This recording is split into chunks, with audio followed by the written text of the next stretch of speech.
Nigel Farage recently gave a powerful and unexpected speech that caught the attention of people across the country. He spoke directly and seriously, sharing his deep concerns about how Prime Minister Keir Starmer is leading the nation. Farage warned that if some major problems are not dealt with soon, they could have a serious impact on the United Kingdom's future. His speech has left many wondering whether the country is truly prepared for what might lie ahead.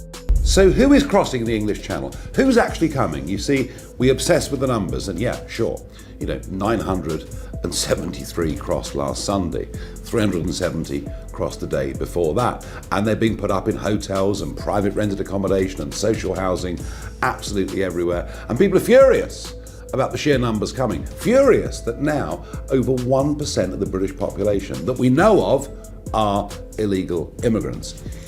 What we never talk about is who is actually coming.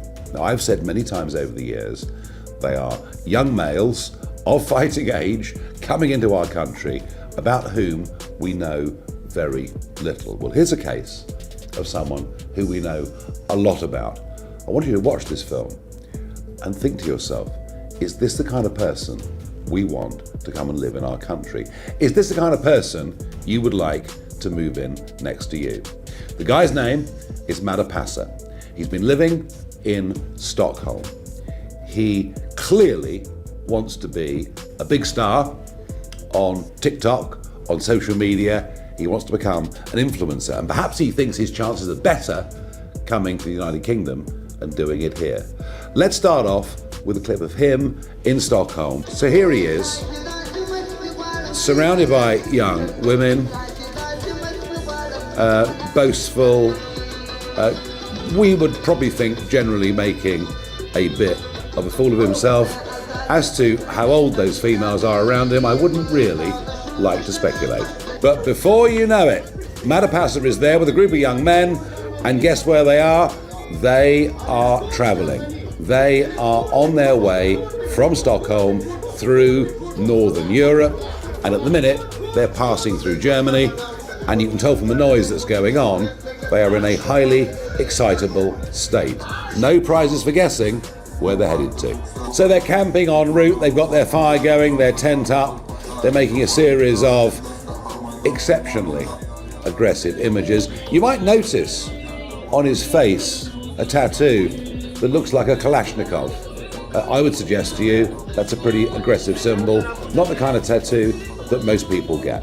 Now you'll notice that the flag at the top of this social media clip that he's posted has France, where he is now, and there's a Union Jack. That tells you where he wants to get to. So they're in a camp in northern France, partying like crazy, in very high spirits. And basically this is going out on social media. He's telling the world he's about to attempt an illegal crossing of the English Channel, and it's party time, because he knows nothing can happen to him. If he gets to Britain, he won't be deported, and even if he gets stopped in France, he'll try again. I'm not a great linguist, but this is perfectly clear. Madapasa is fleeing to the UK, coming to a home near you very soon. Now, here's Madapasa and the gang. They're on the beaches, they're in the sand dunes in northern France.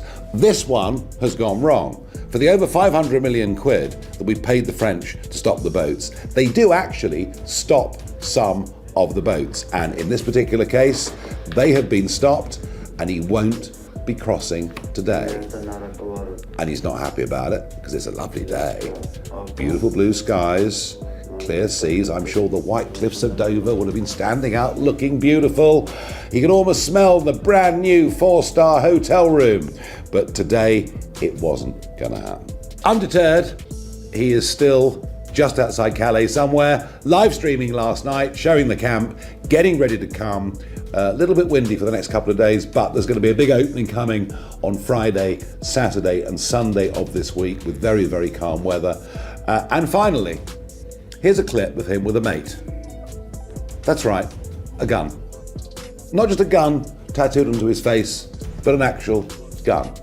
Madapasa will, without doubt, be in our country by the weekend. He won't leave. He'll be able to stay here for the rest of his life. That is almost 99% certain. I know that I get condemned I'll be told that I'm being beastly, I'm being mean, because he's a poor refugee in need. You can see he's none of those things. Actually, he's here for a life to make money. He's here to lord it over us. Folks, these are the sort of people that are crossing the English Channel. This has been allowed by a Conservative government. The Labour Party will do nothing about it. Only Reform is determined to stop this. And we only stop this if we deport those that come here illegally, just like we used to 20 years ago. If you want to stop the boats, stop this rot, then please, you need to put your faith in me and Reform. It's a funny old thing, the media. Here's one of today's headlines. Keir Starmer, now as unpopular as Nigel Farage. Goodness gracious me, how low can you sink? This must be absolutely awful. Big headlines from a YouGov poll published yesterday. But there's another way of looking at it. Who is the most favourable of the party leaders? And oh, how very, very strange. We find that Nigel Farage is now more popular with the British public than Keir Starmer, Ed Davey, Rishi Sunak, and certainly more popular than any of the current Conservative leadership candidates who most of the country have never, ever even heard of. Now, of course, I'm delighted to be the most favoured, the most popular party leader in the country, but believe me, this is certainly not just about me. It's about our 5 MPs, the work they're doing. It's about our growing membership. 90,000. We're up over 80,000 from this time last year, and it's growing quickly. People paying their 25 quids, getting on board, organising themselves in branches, getting ready to fight English County Council elections, Welsh Parliament, Scottish Parliament. We're gearing up, we're doing well. And of course, we stand for the right things. We can't have Albanians that have been deported twice from Britain, driving around London in 300 grand Ferraris, sticking 2 fingers up to the country.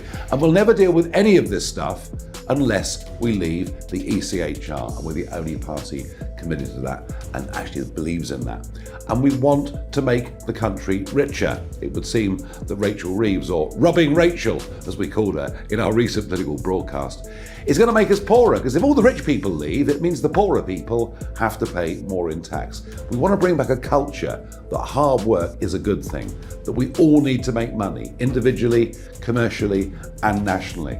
There are so many things that we stand for. Good, common, British, patriotic sense. That's why I'm leading this list of other party leaders. So, if you agree with what we're trying to do, if you think, as I do, we need a revolution in British politics to try and turn things around, then please get on board, join us, and help us. Farage focused much of his talk on criticizing the leadership of Prime Minister Starmer and the direction the Labour government is taking. He raised serious doubts about the way important matters are being handled and said that this could put the nation's success and independence at risk. Even though he used strong and direct language, Farage made it clear that his words were meant as a wake-up call. He believes that the country is heading into dangerous territory if changes are not made quickly. One of the biggest concerns Farage pointed out was the current condition of British politics. He argued that many of the Prime Minister's decisions, especially when it comes to immigration, the economy, and the UK's relationship with the European Union, are not in line with what the public wants. He feels these choices might undo many of the efforts and achievements that came from leaving the EU, also known as Brexit. Farage also questioned Starmer's approach to dealing with other countries. He warned that the UK's standing in the world could suffer if its foreign policies aren't strengthened. In particular, he mentioned that the country could lose influence not only in Europe, but also with other major international powers. He sees this as a serious threat to Britain's role on the global stage. According to Farage, if the government continues on its current path without changing course, the country might face real trouble both financially and in society as a whole. His message was clear: act now, or the consequences could be severe. These comments have sparked a lot of conversation across the country. People are talking about where the UK is heading and whether the leadership is taking the right steps to protect the future. Farage's remarks have stirred up strong reactions. Some agree with his points and feel that his warnings should be taken seriously. Others believe he is simply trying to create fear or stir political tension. No matter which side people are on, one thing is certain: his speech has added fuel to the ongoing debate about the UK's future direction. Now, many citizens are asking tough questions. Should there be a change in leadership? Is the government listening to the concerns of the people? Is the country on the right track or drifting off course? What are your thoughts on this matter? Do you believe Keir Starmer is leading the UK in the right direction, or is it time for someone else to take charge? Let us know your opinion in the comments below.